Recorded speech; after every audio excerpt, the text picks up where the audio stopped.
Good morning and welcome. It is a pleasure to be here. It is an honor to be here. Welcome to all my Taiwanese friends from all across the United States this morning, and a special welcome to my friends who I represent in New Jersey as well. Good morning to you all. Article 15 of the United Nations Declaration of Human Rights says everyone has the right to nationality. No one shall be arbitrarily deprived of nationality, but we know for too long that has not been the policy of the UN, for they have excluded, wrongly, Taiwan.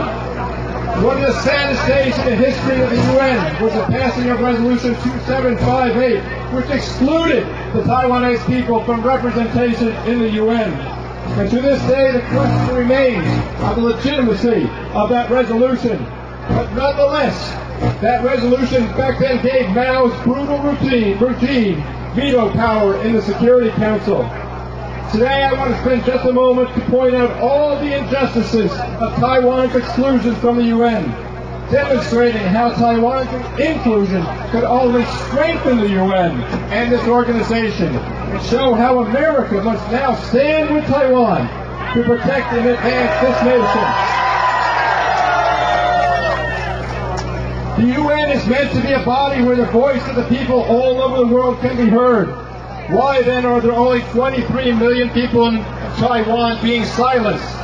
Does anyone in the UN honestly believe that the PRC is faithfully representing the people of Taiwan? The one-party rule of China does not even faithfully represent its own people, let alone the people who have a democratically elected separate government. The PRC should not deny Taiwan's right to govern itself, and it should not prevent its people from being included in the world community. Taiwan should be allowed to participate in such groups as the World Health Organization. It should be allowed to pursue diplomatic ties with other nations. It should be allowed to use its abilities in the world to show that it is a strong democratic nation and join with the United States and the UN.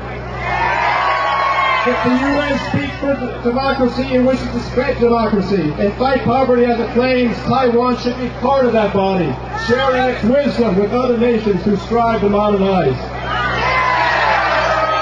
It is sad to see how China has bullied Taiwan off the world stage.